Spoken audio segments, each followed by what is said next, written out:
Fellow auto detailers, welcome to the show that features interviews with today's most successful auto detailers. This is the Auto Detailing Podcast. Here's your host, Jimbo Balaam. Hey, what's up, everyone? Welcome to this episode of the Auto Detailing Podcast. I'm Jimbo, your host, and today is a very encouraging show. We have Justin Day from Detailers of Las Vegas. He talks about how he has journeyed from working, he calls it parking lot pimping, which I thought was the best term I've ever heard for doing detailing cars in parking lots, all the way up to now. He's got an extremely nice shop there in Vegas, right by the airport. So I hope you guys are encouraged by this episode. And of course, if you're looking for a way to generate more customers, get more customers in the door. In fact, I had an additional conversation, not with Justin, but with someone else today, about kind of the most underserved part of the detailing industry, is really how to get more customers, how to get that steady flow of customers calling, coming through the door, et cetera, et cetera. And Justin has some very, very good tips on that in this episode as well. However, I have created this thing called the Detailer Inner Circle. We have tons and tons of marketing material in there, scripts. We have a group of guys that we get together and chat. We could, in fact, chat 24/7 with each other. We do 2 additional podcasts per month that are Q&A podcasts, and just so much stuff it's hard to even talk about. So you can check out detailerinnercircle.com. That's detailerinnercircle.com, and I hope you guys enjoy this episode. All right, what's up, everyone? Welcome to this episode of the Auto Detailing Podcast. I'm Jimbo, your host. Today, I'm excited to have a gentleman on that actually invited me to his open house during SEMA, and that is none other than Justin Day with Detailers of Las Vegas. Justin, welcome to the podcast. Thanks for having me, buddy. Hello, everyone. And that was awesome. During SEMA, you had an open house, and I'd been seeing these pictures. I actually ghost follow a lot of people on Facebook, probably because we become friends somehow. But it was pretty incredible to see your shop in pictures, and then even more incredible to kind of see it in person. And then I was kind of, I guess it was a little overwhelming, I guess, even for me. So I can only imagine what it was for you. But since then, I've seen like little pieces and parts of your story kind of leading up to where you're at right now. And it seems like that's a really, really encouraging, fascinating story. So why don't you take us back to where this all started? Sure. So basically, I grew up in Baltimore, Maryland on the East Coast. Middle income family, nothing crazy. I came from good stock with good parents, and my dad was a construction worker and my mom was in sales. And, I just, despite that, I kind of went my own direction and got in some trouble in high school and ended up actually being kind of put away, so to speak, in like a kid's juvenile place. And towards the end of my stay, they kind of put you in this community reintegration program, and it's like kind of like a halfway house for kids, I guess. I don't know. I was 17 years old and was coming home, and I didn't know what to do with myself. So they put me in a body shop, and when I first got to the body shop, it was a shop called Hawkins Chevrolet Collision Center, and they sold like Chevys and Buicks, GMCs, a couple nice brands. So all of their stuff, whatever accidents would come to their shop. So we worked on a lot of nice newer vehicles, and the manager, Jim, he was just a stickler for, the car being perfect when it was picked up, and, compound and door jams. And, I learned so many things there that, I could have probably learned in a normal job, but the whole reason that it stuck so much was I was more scared to like lose my job, to lose my freedom and like have to go back in there. And so I just did whatever I had to do. And thankfully, it really stuck with me. And this was in Baltimore? So I kind of moved on. That was it was in Pennsylvania. Okay. So, the city of Baltimore sent me to a place in Pennsylvania. Gotcha. So yeah, after that, I came home and ended up working in a body shop and picking up like paint prep and eventually like full refinishing and body work and stuff like that. Did you have any experience, or did you even like cars at the time, or was it just like it just happened to be that because okay. I loved cars. I grew up kind of, getting my money for the movies on the weekend or the skating rink, like washing my mom and dad's car. Got it. Okay. Obviously cool. Inducing a ton of marring and, dropping washcloths, of course, body washcloths on the ground, picking them up and continuing. Hey, I washed my aunt's car one time with my cousin in Windex for money. So we used Windex and paper towels. So don't worry. Yeah, I could only probably not worse that than that. And it was black, of course. Yeah. So right. And you thought it looked great because it was clean, but exactly, it did look great. Like, maybe it doesn't. Right. Well, all right. So moving on, I just picked up detailing. Always did it on the side. Did you pick it up from the body shop? Sorry to interrupt. Did you pick it up from the body shop? Yeah, okay. Yeah, I did. Got it. Yep. I just, saw it as something that I enjoyed doing, and it kind of, took me away from everything and gave me a little peace of mind and something, I have really bad ADHD, so it gave me a chance to just kind of focus down on something and something that I actually liked, It's awesome. Mm-hmm. Yeah. So I ended up moving to the beach, was a bartender for the summer. The summer ended, everybody went home, and I wasn't ready to stop partying, so I moved to Vegas. Perfect. The party never stopped. Yeah. Right. So I came here, bartended for a little bit, and detailed on the side, and then the economy crashed in '08, and I left my bartending gig and started detailing full-time and just kind of, I was parking lot pimping back then, like doing my thing in my little Ford Ranger, running around doing like $25 inside and out car washes. I know that well. Yeah. Yeah. If I made $100 in a day, I was happy. And then. And what was that like? Sorry to keep interrupting you, but just to kind of touch on those days, because sure. Vegas during the recession, right, got hit like incredibly hard. So what was that like to be like there? I think it was like one of the hardest hit places in the country, it right? It was. So yeah, us in like Miami or Florida or somewhere down there. Yeah. So what was that like to kind of, I guess, like go out on your own, right? Leave the bartending job, be completely dependent upon yourself for that. And when a lot of guys kind of crap on like the $25 car wash, I always say, like, look, desperate times call for desperate measures, right? Like sometimes you just got to do what you got to do.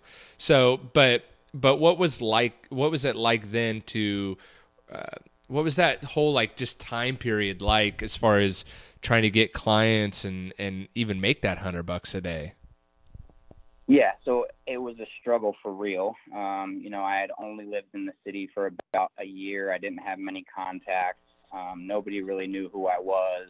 My business name was Two Boxers Mobile Detailing, the most impossible thing to find when you're searching for a detailer online or, anywhere. Mm-hmm. They're like, does this guy clean wash dogs? Does he pick up dog poop? What does he do? You're like anything as long as you're paying. Yeah, exactly. No kidding, man. Like, you got a dog? I'll clean up the poop. Right, yeah, I'll do that too. Yep, just unlock the gate. I'll do your car first and then head to the backyard. But, man, that's the hustle mentality, man, and that's kind of how I did it then. And, people, even someone, if they, like, rear-ended someone and had, like, a 10-year-old car or something, I'd go get paint and repaint it in their driveway, do the body work, sand it all down, prime it, paint it, clear it. I mean, it wasn't perfect, but it looked way better than it was, you know, and people paid for that kind of thing. And I just kind of made myself that guy that was like, yeah, he'll kind of, do whatever you need when it comes to cars. And that wasn't, I ended up going back to not in a restaurant, but in a service advisor position at a mechanic shop, just because, I wasn't paying the bills fully. I had to move back in with my parents. I was driving a 83 Mazda B2000 pickup truck, and plugging into people's water that had like over 800, parts per million total dissolved solids and 110 degree weather. So it was miserable washing cars, and, so did your parents follow you out to Vegas? Is that how you moved back in with them? They followed you out there? They actually moved here and and then they moved away like shortly after I moved here because my dad's plant closed in the recession. So they ended up moving him to North Carolina. Gotcha. Okay. But yeah, so that was kind of how I got my basic roots here, but they weren't here for very long and then ended up leaving. And, you know, I just wanted to stay. I wanted to stick it out. Yep. But yeah, I mean, I did have a nice vehicle. I worked my butt off as hard as I could. You know, I would sit in parking lots. I would just drive up and down the street and go to business plazas and say, hey, give me an opportunity to do your cars, you know. And, you know, sometimes it worked, and most of the time people were like, no, we already have someone to do our cars. And, you know, I just kind of kept at that. And, you know, the clients that would give me a chance, I made sure that I took really good care of them. And when they called me, that I was available and that I was there when, you know, I said I was going to be. But, you know, then as things kind of transitioned and started, you know, getting more busy and making more money and, you know, upgrading my equipment and my abilities, I, you know, obviously had to start charging more. And some of my clients, like, stopped using me, obviously, for that reason. It wasn't the quality issue. It's just, hey, we only want to pay $25 to have our car washed, you know? Yeah. So it's interesting. Like, I hear a lot of guys come out and they're like, yeah, you know, I'm only offering these prices because I'm trying to stay busy. And I'm like, well, just understand that you're appealing to that clientele. So once you do change your prices, your whole clientele, or at least half of it's going to go away, you know? And so it's so hard to do that. I like I like your phrase of the parking lot pimping, because that's kind of where I got my start too. And that transition from, because you're 100% right. Like, those people, it's kind of a whole niche within a niche, right? Like that doing parking lot washes, like the prices have never changed. They've always been like $25-$30, right? And they probably always will be, because there's a guy right behind you that's willing to do it, you know? And it is extremely hard to like transition out of that. It almost feels like you're starting over again, you know? Exactly. I mean, but the reality of it is you're right. There is a niche for it, and you know, you can make $65,000-$70,000 a year doing $25 car wash if you do 10 or 15 a day, you know. But you're just smoked. If you're gonna do quality work, you know, it's gonna beat you up, and there's no way that you can do that. And you know, I think a big issue with me was I never ever wanted to hire help. I never took on a helper until literally last year. I mean, I was detailing for 7 years by myself, and I didn't even know about the detailing forums online. I just, you know, everything was trial and error for me. So yeah, I just tried it. So were you mobile for 7 years? Yeah. Got it. So my first, you know, year was in the back of that little Mazda. Then I upgraded to like a '89 Ford Ranger. Yep. Then I started making some money, and I bought myself like a nicer, newer Titan. You know, I just that had to have been brutal in Vegas. Oh man, no AC, like working outside in 110, and then getting into a truck and having to go to the next one with no AC. It was rough, man. But you know, it built me, and it made me who I am. And now, you know, I can't go out and do it all day, but if someone calls me and they have a last-minute situation, it's 110, I can go out and do it now, you know?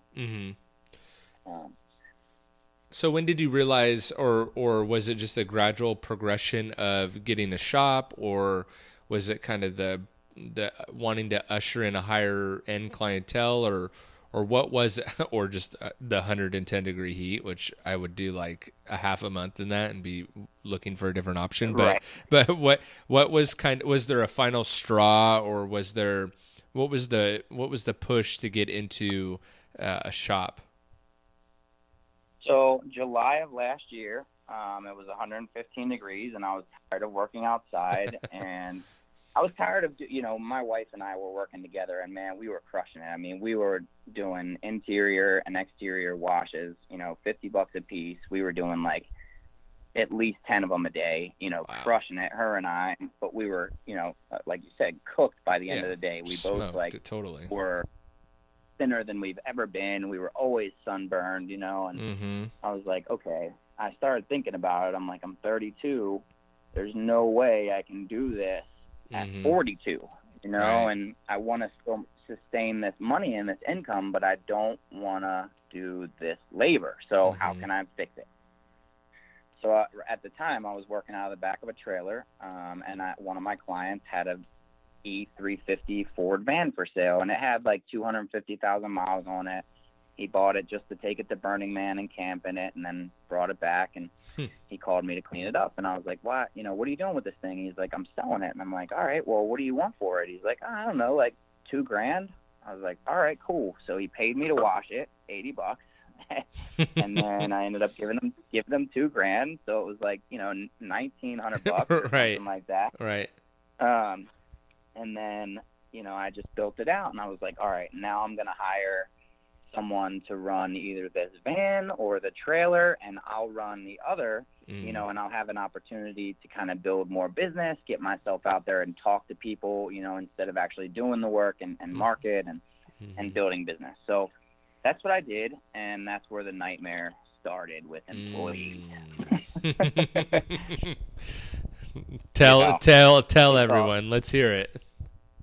Oh man, it's been great. I mean, I have a solid team now, thankfully. But a couple of my guys went out and started detailing businesses of their own. A couple of them went and worked for my competitors, and that's okay. You know what I mean? Because I can teach someone how to do what I do, but it doesn't necessarily mean that they're going to do it how I do it or 100%. The way I do it. And so I'm like, okay, like it's all good, but it's still emotionally taxing, right? When you invest, because it's essentially your baby, and you're showing someone kind of the behind the scenes and how to do it and everything about it, and so you feel like cheated and ripped off, and like even though it's okay, and it's probably much easier to talk about it now, but it's still in the moment, it's like it still sucks.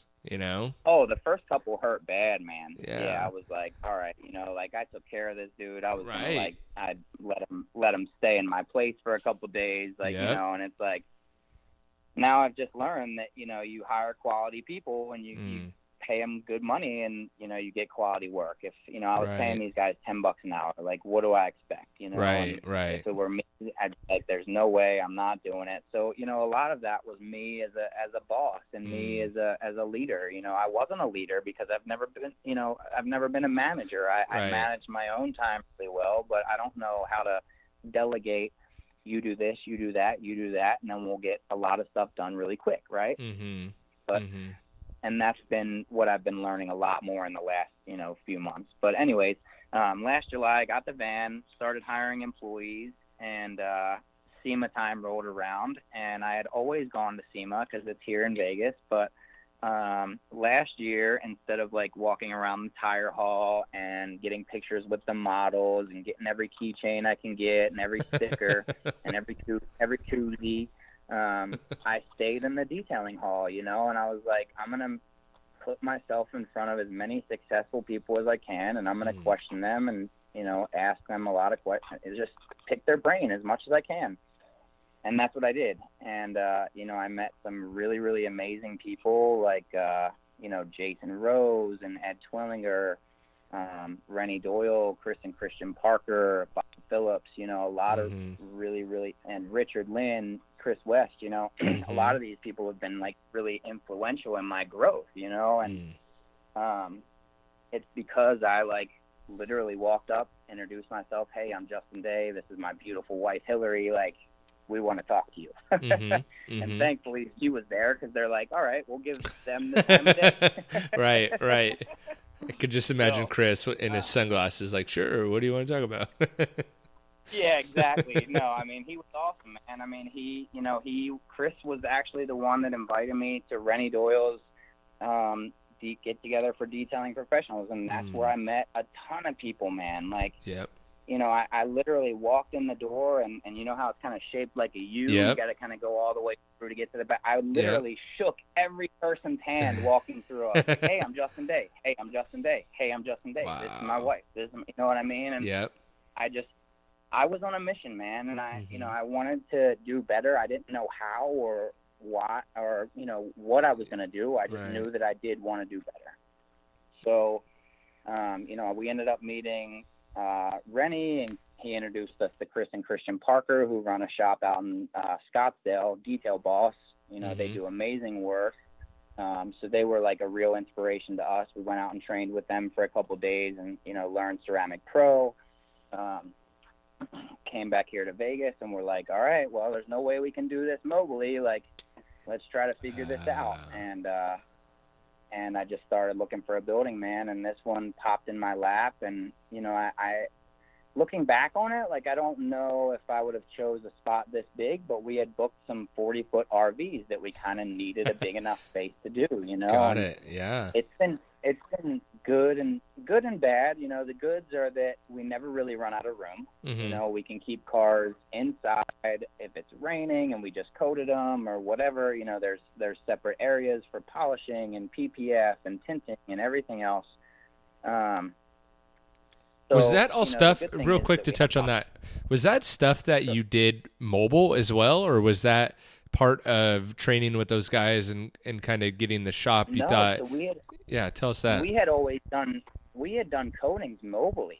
Like, we were just doing, like, you know, 2-year coatings and, you know, nothing not like full 9H coatings or anything like that, but we were doing coatings in people's garages. Yep. Wow. So, I mean, unloading our lights and our polishers and everything else. And it's a lot of work. So, it was, man. And, you know, a lot of the times we'd have to leave and then come back the next day, you know, and it's like this more and more gas, more and more time. And it's like, this isn't going to work. So we ended up finding this place and, we were supposed to split it with someone. The original agreement was, okay, you do half, I'll do half, whatever. And their business just kind of fell through and they never really like utilized their space. So we just kind of took over the space and, you know, but it's scary when you have 4,200 square feet and you walk in some days and there's like one car in there, right? 2 cars in there, you know, and like I got to find work for me and 2 guys, you know, and make sure that the rest of the week's busy and everything else. So that's been a big learning curve for me too, but I think I've done really well. The last thing I really ever wanted to do was, you know, take on more work than we could handle and end up having to make that, you know, dreaded phone call to the client like, hey, I know you need your car for work tomorrow, but I haven't put the top coat on yet and it can't leave for another, you know, so-and-so hours after that. Like, you know, so that's kind of where I guess my struggle was. And a lot of people were just like, you know what, pack the shop. And I'm like, all right, I'll try that. And, you know, even still, we've been meeting and exceeding deadlines, man. So it's like when we stay focused and we get down to business, like we can do it. You know, it's just. So what are some practical things then? Because I think a lot of guys are kind of in that stage where they either want to open a shop or they've been mobile or whatever, or they have a shop that they need to pack out a little bit more. So what are some, because I think a lot of us as detailers are in the position you were of like, I don't really know how to do this. I don't really have anyone to look to like guide me in this. You know, it's a very, very mom and pop industry still. I think it's changing, but what were some practical things that you did to help fill the shop up to you know, now you got rent, right? So you got overhead and you know, employees and stuff like that. That, and then I have a subsequent question about employees. Sure. So as far as what I've done marketing wise, I have, you know, kind of built my brand, so to speak, my Detailers of Las Vegas. You know, people are starting to recognize our logo and our brand. And so you decided to get away from 2 boxers detailing, right, to something a little more precise. To back that up, when we moved into the shop, we were like, okay, how can we, you know, pick up a little better in the Google listing? Like, how do we, you know, and it's like a lot of the great detailing names are taken, you know, and it's like, all right, well, what do? We detail. Where do we live? Las Vegas. Detailers of Las Vegas. Perfect. You know, like super simple, super easy. And a lot of people have, you know, given us credit for that, you know, have said great job. And, you know, we've even had people like literally copy our logo and change the name to their city in the same font. I didn't know whether to be like offended or right. You know, right. Should I be pissed right now or like stoked? Yeah. You know, I'm like, man, would have copyrighted that. Damn. Right. No. Yeah, you should start a franchise. Yeah, maybe. And who knows what's in the future, man. So, the other thing that I've done is I've put myself out there more so on social media, and, I've joined as many groups as I can in the local, area. And it's not that I go on and say, hey, I'm Justin Day. I sell Ceramic Pro. You have to have this on your car. You have to use me. Come to my shop. Like, I just go on there and start liking people's photos and engaging in their content and, saying, hey, maybe you could try this. I like what you did with the Chrome Delete or, whatever. Right. Like there's just kind of engaging in the conversation. Exactly. People like that, type of reaction that's why they post it, because they want people to see it. They want people to talk about it. Right. So you give them what they want. Right. Imagine that. Yeah. So other than that, I've reached out to my existing contacts. So what we did when we first moved in was I had obviously a huge book of business from 8 years of mobile. I pretty much reached out to everyone and was like, hey, we're doing, Ceramic Pro coatings. Their warranty is a lot different than, the stuff that we were offering before. We're stepping up our game. We're moving into this shop. How would you like to have your car coated? So I just basically sold 2 months worth of jobs and took deposits on those jobs and moved into my shop. I didn't have to borrow any money or go to the bank, or I'm not in debt. We just kind of built it out grassroots style. So, the initial book of business has been really helpful.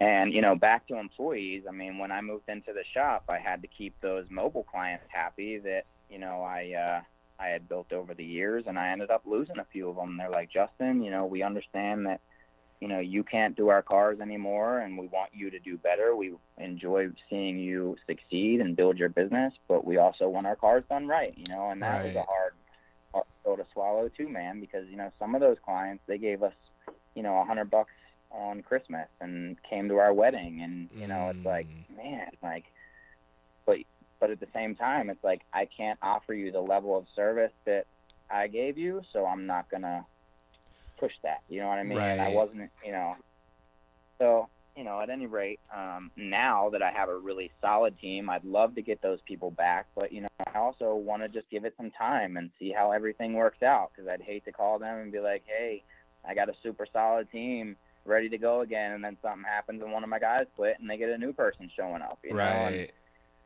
I'm like, so that's kind of where I'm at with that, and all the people that kind of stuck by. What's that? Oh, no. Keep going. Sorry. I was going to interrupt you again. Yeah, but I feel bad. Yeah, it's all good, man. Trust me. Don't worry. I do it all the time. I finish people's sentences. They're like, dude, I wasn't going to say that. I'm like, okay, sorry. But, yeah, I mean, I've tried my best to take care of the people that always looked out for me and always took care of me. And, I feel like that's kind of why I am where I am. There's a lot of fly-by-night detailers that are here today, gone tomorrow, and I don't know, man. This, when I moved in this shop, failure wasn't an option. It was not an option. It was make it or make it, So for you mentioned before you do PPF, and do you do window tinting along with that as well? Yeah. And so these additional revenue streams, right? Do you sub those out, or did you hire guys that know how to do that and kind of bring them in-house, or how does that work? There's another issue. So, we started out subbing everything out, and, we had issues with like comebacks and, issues where people would make agreements to come to our shop to do the work, and then the car would be here and they'd be like, oh, sorry, man, you got to bring it to my shop. Like, well, I'm not driving my client's car like 10 minutes when you're mobile. Right. You know what I mean? Yeah. Because then you get in an accident and your client, you got to tell your client, and they're like, why Right. were you 10 minutes away? Or a rock chip, or, we mark mileage, and it's like, I don't ever want someone to look at their ticket when they get in their car and say, 324 miles on the ticket, and there's 340 miles on the car. Like, right. What the heck? Roy rode my car, like, right. There's just, certain standards that I wanted to set in place that I'm not gonna, divert from. And, So with that being said, my wife and I are going to PPF school. And I know it's not going to be, an issue, situation where we're going to go to school, come home, and everything's going to be great. We're going to be PPF installers. Like, it's going to take a long time, just like it took detailing, to kind of get it right. So we'll continue to kind of use our subcontractors when we can. And but I'd like to get away from that as quick as possible, honestly. Has that really helped though with the bottom line for the shop and raising the income when you could bring a car in or even market to that as well? Like if there's, you do window tinting definitely. and it's raining or something, Right. That's definitely helped. But at the same time, like I don't really mark those things up a lot. You know what I mean? My tinting, I don't really mark up. Like I just want to be able to offer the client a one-stop shop. Eventually when I can pay an employee to tint the car, it'll be a little different. But for now, like, man, I've just had so many issues that I'm like, when I like take extra money from these people, like, for instance, I had a guy that was like, well, I only charge you $220. It's what is it? The rate, wholesale rate. And I'm like, but that doesn't mean I wanted wholesale cut rate work. Like, right. Tell me what it's going to charge to do it right, and we'll do it right. Right. Totally. Yeah. So, I only want to offer the best quality to my clients. So lately we've actually been using a company that's right up the road that was recommended by another detailer here in town, and they've been doing really great work. So we're going to use them, until my wife and I can get back to school and feel feel confident in it, That's awesome. So what's next? I guess it's considering you just had your grand opening a couple months ago. I know it's kind of early to ask that, but is it to get a little bit more settled in at the shop, or is it to bring back another mobile thing? Like I think you just mentioned, like what's kind of next on your horizon? Well, my next step, I think, I'd like to start doing some kind of classes, whether that be, geared towards, the enthusiast side or, the beginning professional side. I'm not really sure exactly which direction I want to go, whether I want to, because the last thing I want to do is train guys to go out and work in my market. Right. Yeah. That's always a problem. That'd be like full circle, right? It's like, exactly. Yep. But it's actually worked out really well for me in the past also. Like we had a ceramic pro training here, and there was like 40 people here, and 20 of them were from our market. And I don't have a problem being that guy that you call and you're like, hey Justin, like I'm having this issue, like how would you handle this? Like I got no problem spending 5, 10, 15 minutes on the phone with you and working through it, and because people have done that with me, and I feel it's necessary to pay it forward. Sure. So, with that being said, we've also had some of the guys that attended that training that were like, you know what, Justin, like it's just not for us. Like we're going to start sending you anyone that has any inquiry on Ceramic Pro. And I'm like, sweet, man, I'll give you a $50 referral fee. Heck yeah. Yep. So it's worked out great in both senses, and at the same time, we have so much space that, we have area to kind of sublease if, one of the local guys that doesn't do coatings very often, that, gets a situation where they're like, hey, I got this car, they want it coated, I want it to be perfect, can I come there and do it, And that's cool. For $100 a day, I mean, these, the margin on coatings, if you're doing it right, is pretty good. Right. Especially to have who's kind of been at it for a little bit and has a little bit of knowledge in the industry. So, we've offered that to people, and a couple people have taken it up on it. We have, our rapper brings in side jobs and kind of rents out space from me to do, plumbing trucks and a couple other things that he does. And I got no problem with it because, he does great work for me. When I need him, he's here. So. Yeah, it's awesome to have the amount of space to be able to offer that, right? Like a resource for others in the community even too, That's awesome. That's awesome. Right. Yeah. And that kind of leads me into my next thing. So if I can start doing, classes and stuff like that for the enthusiast, I was thinking about maybe putting, just like a do-it-yourself kind of detailing thing over there. And I don't want to really give too much away, but, we would have tiers, hourly rate. For this hour, you get this shelf. For this hour, you get this shelf. For this hour, you get access to this cabinet. You know what I mean? And totally. And you get a consultation with a professional detailer for 15, 20 minutes. And if you run into issues, there's a professional detailer there. So, that's a great idea. I don't know. Yeah. I mean, I think it would be cool. There's, people like working on their own cars. I have a client that came in for a quote on a Ceramic Pro job, and he's like, "Well, can I do the prep?" And I'm like, "You're kidding, right?" Like, no, you can't do the prep. And he's like, "Well, I spend like 8 hours on my car when I wash it." And I'm like, I don't think you understand, but, I'd love to be able to teach those people and help them to understand, sure. That what some people think is clean and decontaminated is just not, and it's not it's basically from ignorance, and there's a lot of information out there, and it's information overload. I feel like sometimes when you're looking online, there's, how much pressure do you put when you're polishing a car? Oh, little to no pressure. Oh, 5 pounds of pressure, 10 pounds of pressure. It depends what you're talking to. You got sure. 7 different answers. Yeah, that's crazy. Yep.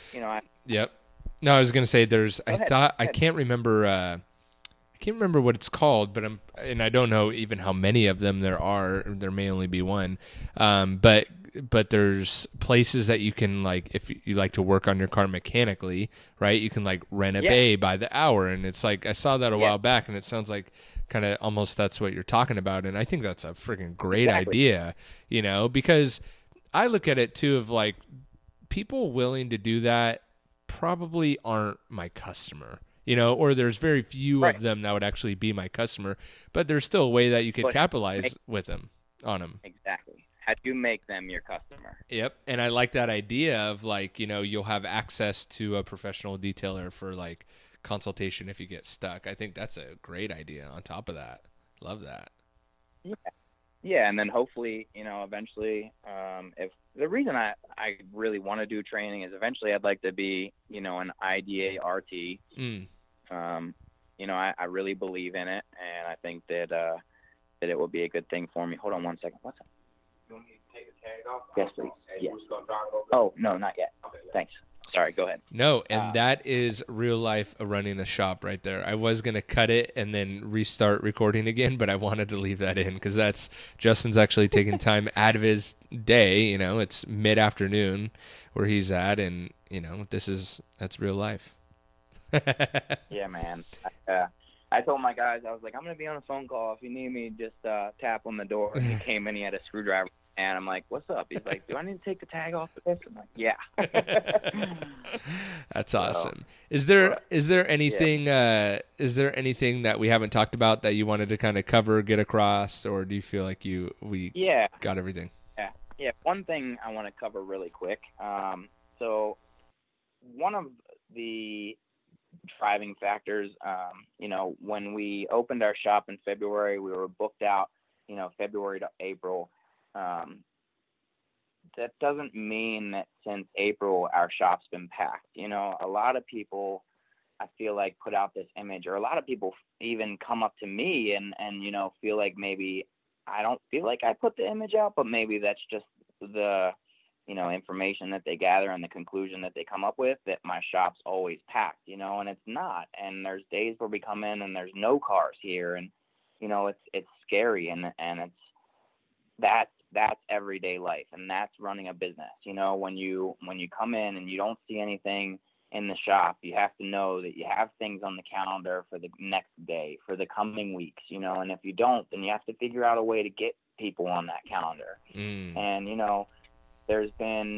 I'm telling you, man, it's been scary, and by the grace of God, like, we've had huge months, and then we've had slow months, man. And moving forward, now we know next year, like, okay, we're taking 2 weeks vacation in July, we can't take any vacation in December, and got it. it's, figuring all that out, I just want to say that to anyone who's listening who kind of is in doubt, Mm-hmm. Again, there's been slow times, but failure is not an option. So if you wake up every day, you do your best to, reach out to people, to put yourself in front of 5 new people every day, to tell 1 new person every day that that I'm Justin Day. I own Detailers of Las Vegas. If there's anything we can do for you, give me a call. If you're not like sending out thank you cards, if you're not, working to better your business, then you don't belong in it. There was one of my clients told me when I told him about this new van, a year and a half ago, he's like, I see you do a lot of playing. I'm like, yeah, I like to go to the desert and ride motorcycles and ride side-by-sides and go boating and do all this stuff. And he's like, well, until you're ready to put your business in front of everything, enjoy where you're at.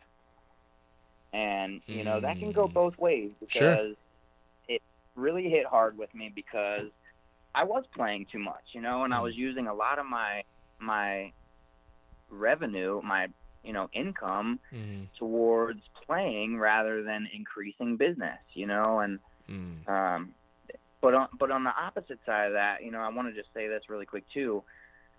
I also think to myself, I'm like, okay, if someone came up to me and offered me $2 billion, but I only had 1 year to live, would I take that $2 billion, or would I say, no, I'm going to work the rest of my life? I'd work the rest of my life, because there is no price that you can put on time.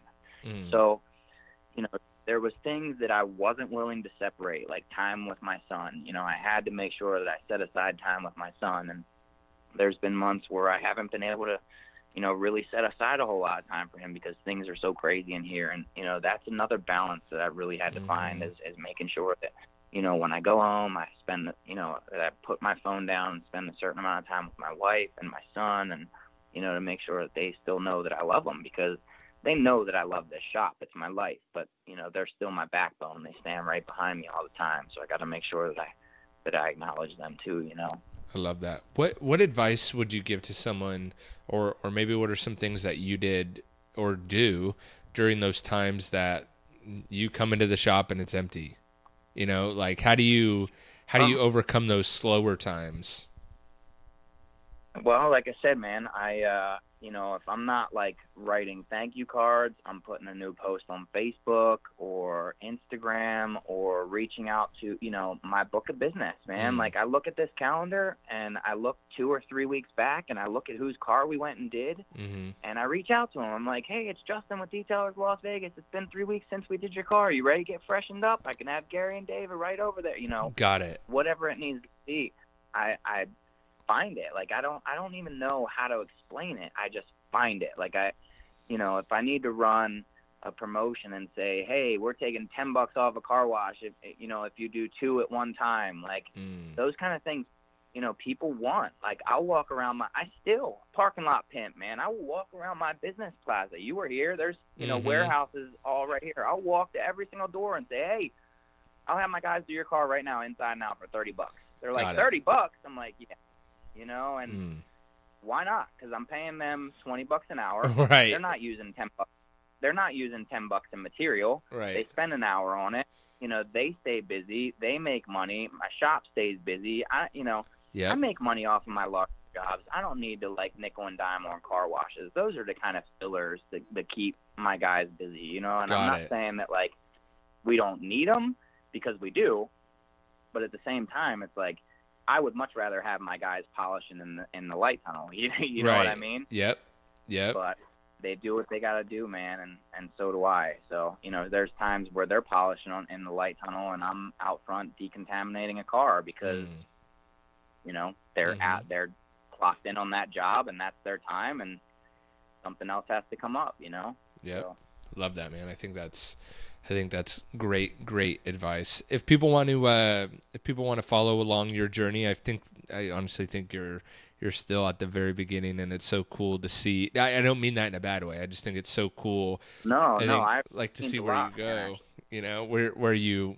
Where you are going and continue to go, and where you've been is awesome, and your shop looks freaking great in person, in photos, and all that. So, but how can people follow along and kind of meet up with you, hang out with you, call you, pick your brain, whatever? Yeah, so I'm open to all of the above.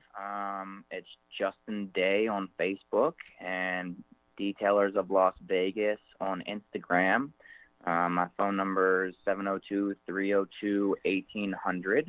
And again, like, I'm always open to texts or calls or talking shop. I do a lot of traveling. People come to Vegas all the time. If you ever want to come by my shop, we're right next to the airport. We love visitors. So, there's tons of ways to follow and keep up with us. That's awesome, man. And I appreciate you taking time out of the middle of your day, especially in this week in between, this awkward week in between Christmas and New Year's. So I appreciate you taking the time. No, I appreciate you having me on, man. Thank you. And thanks for coming to our grand opening. When I looked up and saw you, I was like, wait a minute. That's Jimbo.